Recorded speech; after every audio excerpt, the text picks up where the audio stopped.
a content creator that wants to make money online, but you don't have any, what do you do? Well, there's a topic that is blowing up right now, but I am almost an expert in it, and I'm going to put you on to a little bit of game here, and it's called the art of yapping.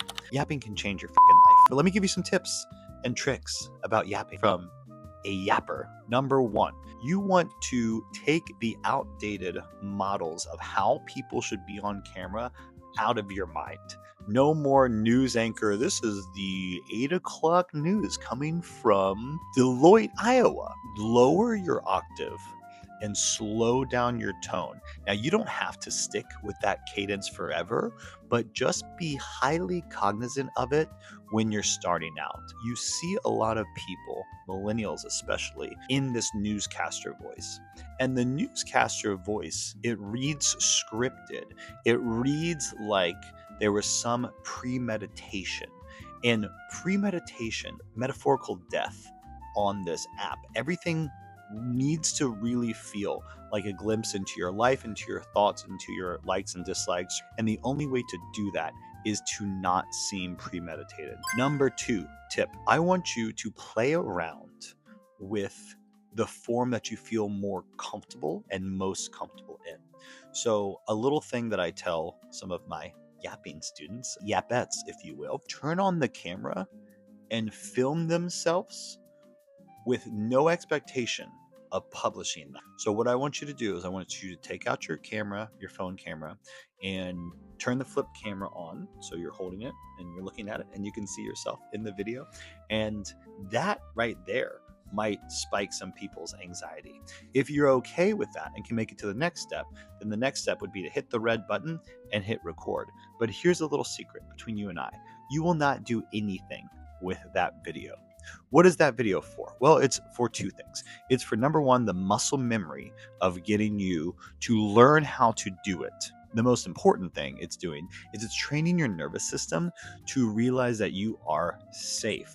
We don't want to go ahead and throw ourselves in the deep end of a pool right off the bat. You're going to shock your nervous system into I'm not even going to start. If you haven't started, but know you should, which is probably why you're watching this video, then you probably have a nervous system problem. So let's attack that first. And let's attack that in slow ways that feel safe. So once again, you're going to turn on the camera. You're going to chat, yap if you want to, or just sit there and look at yourself, looking at yourself, very meta, and do nothing with that video.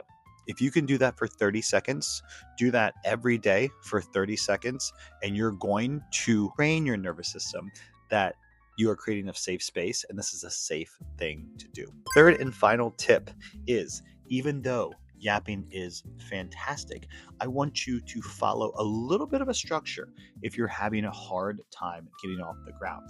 And I was the number 1 person in my state for extemporaneous speech in high school. Oh yeah, a real panty dropper that one was. They would give us a prompt, usually about current topics of the day, like the response to the 9/11 attacks. I remember that actually being one. And you would get 30 minutes to look at the documentation that you brought with you. So you had a briefcase and you had like magazines in there, and you would go and you like flip through your magazines and write like your little notes, and you would structure a 5-minute speech. Then you would go into a panel of judges with no notes and deliver your 5-minute speech.